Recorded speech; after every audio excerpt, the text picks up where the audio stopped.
Hello again, guys. It's Kasim. Welcome back to my channel. I hope you're doing all right. I hope you're having a good week so far.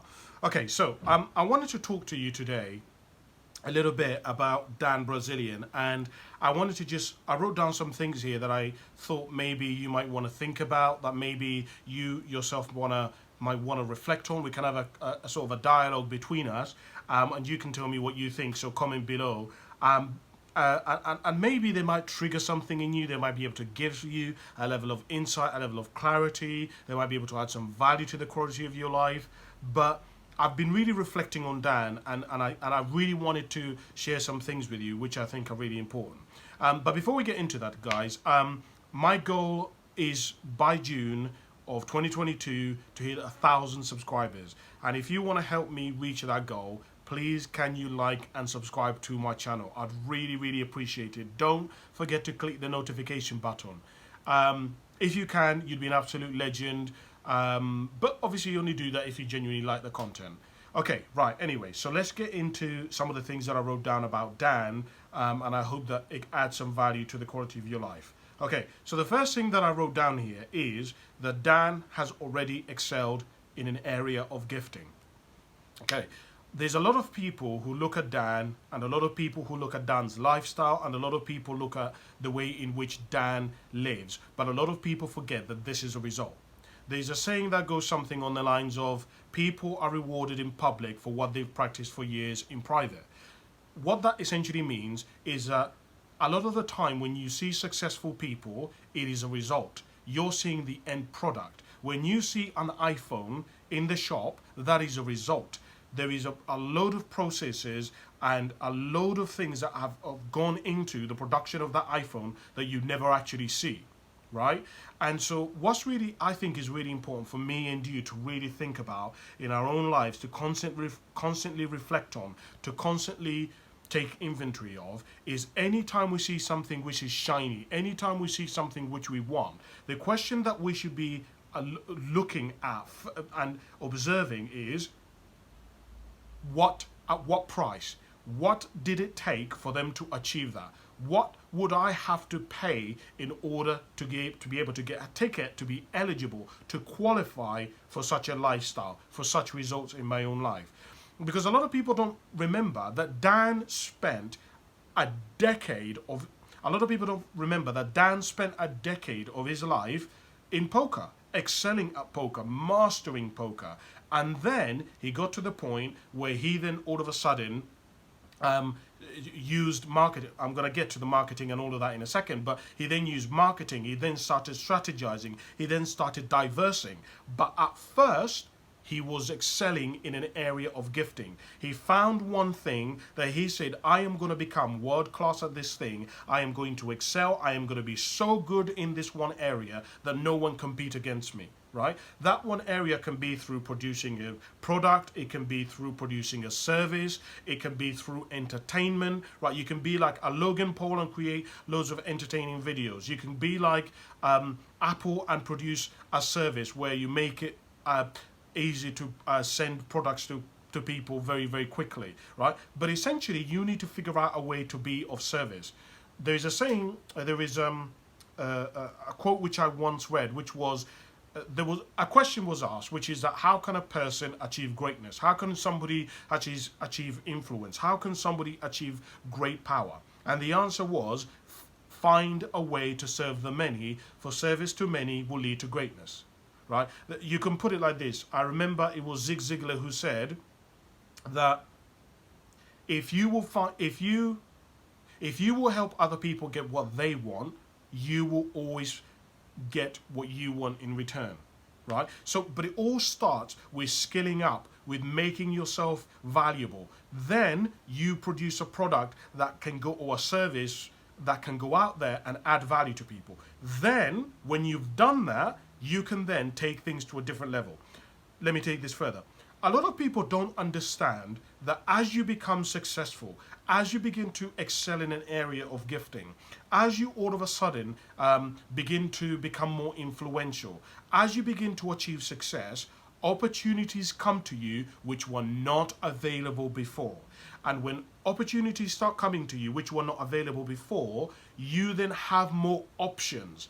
The more options that you have, the better you can pick the best things. When you're only starting off, and let's say somebody came, let's say I have an idea and I need somebody to invest in it. Here's the problem. If I come to you today, you don't even have the money to invest in me, right? And it can be the best idea and can make millions. Here's the thing. If I meet you in 5 years or 6 years when you're really, really good at an area of gifting, where you know somebody who's influential, where you have income and you can invest in my company, all of a sudden, we can do something great. And here's one of the great things that a lot of people don't remember. You don't have to run companies. You don't have to be the person who is always involved. You can get other people. For example, you can get money and you can pay it into a business and take dividends out of a business. So for example, let's say you really strongly believed in, I don't know, rackets, okay, producing tennis rackets, and you found a company that made tennis rackets in a certain way and it was wonderful. You don't have to start the company.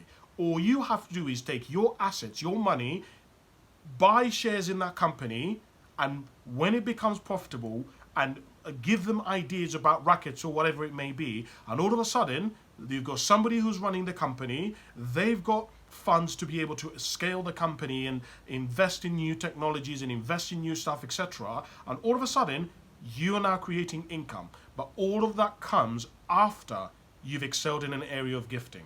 That's the first thing. Number two, it is one thing to make money, it is another thing to maintain the lifestyle. It's really, really, really important, guys, and it's something that I really want you to think about regarding lifestyle. A lot of people don't understand that one of the biggest fears that a lot of people have when they've achieved success is this question: can I do it again? And the reason why that is because a lot of people, when they achieve success, when they reach a certain level of life, a certain level of rewards in life, they will be on a par with people of a similar level. And it is very, very, very, very difficult to not live up to that lifestyle of everybody around them. It is very, very, very difficult. This is part of the reason why so many young like football players, NBA players, a lot of people in sports and entertainment, once they get the recording contract, once they get drafted into the NBA or they get a contract to play for England, a lot of them all of a sudden find that within 5 to 10 years they're actually bankrupt. They have no money. Why? Because they feel that they have to maintain this lifestyle. They have to go to the fancy restaurants. They have to have the Ferrari. They have to go to all of the fancy go in a hotel and stay in a penthouse. Like, the lifestyle is so difficult to try to lure yourself away from, because you want to fit in. You want to be accepted. And so what I would share with you is, don't be lured into the lifestyle changing you. Don't look at Dan and think that that is actually the way the average person lives. Dan is 100% an anomaly, right? There are not very many people like Dan who you can find at that level. Therefore, Dan is an anomaly. Most people do not live like that. And here's where it gets really interesting, and this is where you have to now get really clever. Because here's the question. Why?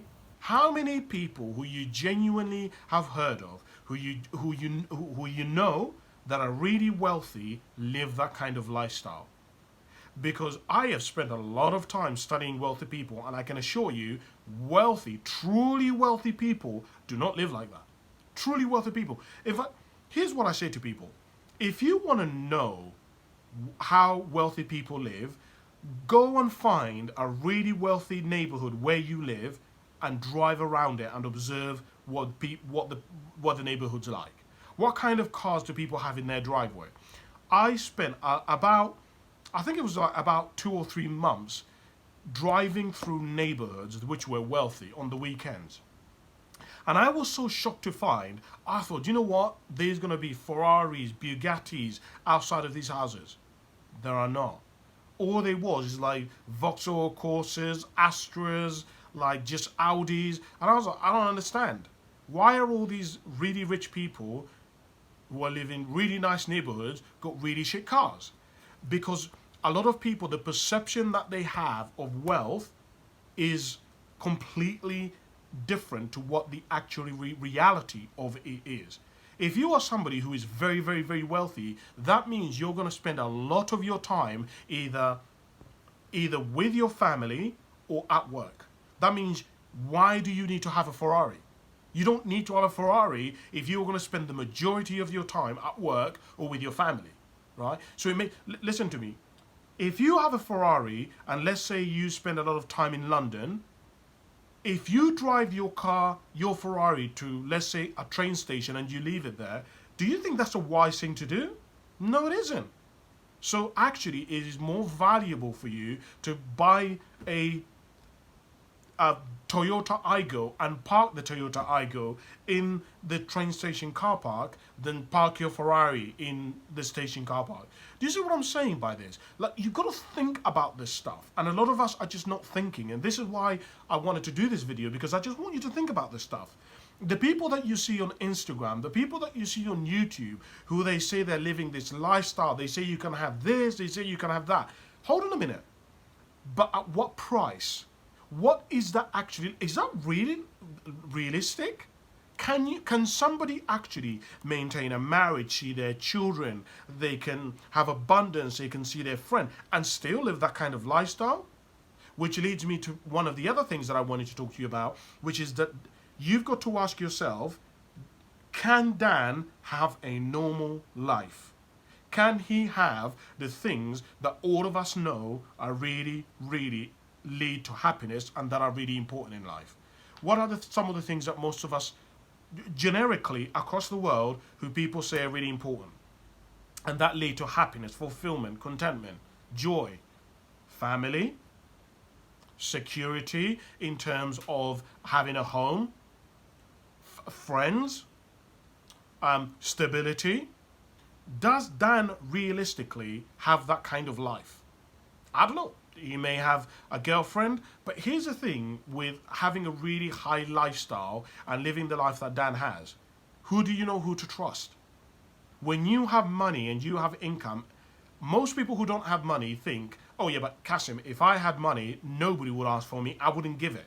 I'm telling you, when everybody knows that you have money, when everybody knows that you have influence, everybody's going to be constantly asking you to help them get a quick way to success. No, the majority of us don't want to work for success. We don't want to take the long road. We want to take the quick way. Why do you think so many people play the lottery? Why do you think so many people are trying cryptocurrency? Why? Because it's a quick route, right? Why do you think so many women are on OnlyFans? The longer route would be to go and get educated, go and get a skill, go out into the workplace and acquire money. The easier route, what do you think is easier? And that still doesn't even guarantee going educated that you're going to get a good income.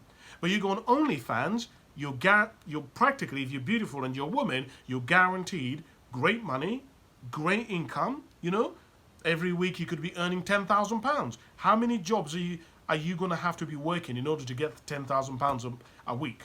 Very few. And there's going to be a price with that. See, most people don't want that. That's too long. That's too much effort. That's too difficult. People would much rather have the quicker route.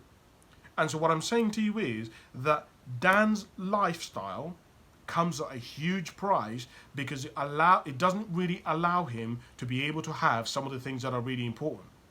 Kids, finding a wife. How the hell do you find a wife and know that she's after you for who you are, not your money? How the hell do you decide that? For example, if you have that level of money, it is highly recommended that you have a prenup. If you have a prenup, is that truly a relationship? Does the person really like? You see, you're worried. You're on the defense. You see what I'm saying? You've got to really think about some of this stuff. And if you've not really thought about it, it is so easy to be lured by that life. It is so easy to be envious of it. So that's the second to last thing that I wanted to talk about. The last thing that I wanted to talk about, which of course, of all of these, in my opinion, is actually the most important, is here's what I wrote down: marketing, marketing, marketing. I wrote that down because many of us don't understand that Dan is a bloody strategic thinker. He is so good at strategically positioning himself in order to become successful. Here's what are some of the things that I wrote down. I wrote down that Dan has a team around him constantly. He has parties and artists. Why? Because if we go online and we go on his Instagram and we see really famous artists, we see beautiful women at his parties, and we see people having these lavish parties on rooftops with infinity pools, most people are going to be attracted to it. Most people are going to be lured. If Dan Bilzerian invited you to one of these parties, you would go. I would go. Even I would go. Why? Because you have to think strategically. But that means that Dan spends a lot of money. It's not cheap having that kind of a party, inviting those people, having that people in your home. That's very expensive. Here's what I wrote down: followers. Dan has amassed a huge amount of followers. Having that many followers is absolutely strategic, because when you have, I think I read somewhere, who was I studying? I was studying, what's this woman? Not Kylie Jenner, Kim Kardashian. Kim Kardashian gets paid £1 million for a post on Instagram. Now think about that. £1 million to post a picture, has a picture with a product on Instagram. £1 million. Most of us aren't even going to achieve £1 million in our savings in our lifetime. And she can do that in one post. Now, do you understand? You've got to be strategic about that. That is not something which just arrives out of nowhere. And so my point that I'm trying to get to you is that Dan is a strategic thinker. Dan thought about stuff. Dan is not doing things randomly. It may seem like, oh, Cass, he just made it, man. Cass, he just was lucky. No, no, no, no, no, no, no, no, no, no, no, no. Dan is very strategic. He has a team around him, constantly monitoring his Instagram, monitoring his, and telling him what he should do, telling him what he shouldn't do. And what I'm trying to suggest to you is, you want to be very careful when you see people who you admire and you're like, oh, Kasim, they must be so easy, they do everything. How can Dan do his social media and produce his content and run a business and do the income? He doesn't. All of this stuff is strategic. My point to you is, are you being strategic in your life? Are you thinking about stuff in your life and putting stuff together and analyzing and thinking a year ahead, 2 years ahead? Is that something that you're doing? Because if you're not, are you winging? The question would be, are you winging it? Are you winging becoming successful? Think about it. Okay, guys, so that's where I'm going to leave it. I hope that you found this useful. I hope it's added some value to the quality of your life. I really appreciate you listening and kind of watching. Please don't forget to like and subscribe to my channel to help me get to my 1,000 subscribers by June. Apart from that, thank you very much for listening, and I will see you soon. Bye for now. Oh, comment below, by the way. Do you agree with me? Don't forget to comment. Maybe you agree with me or disagree. I'd love to hear from you. Thank you. See you later.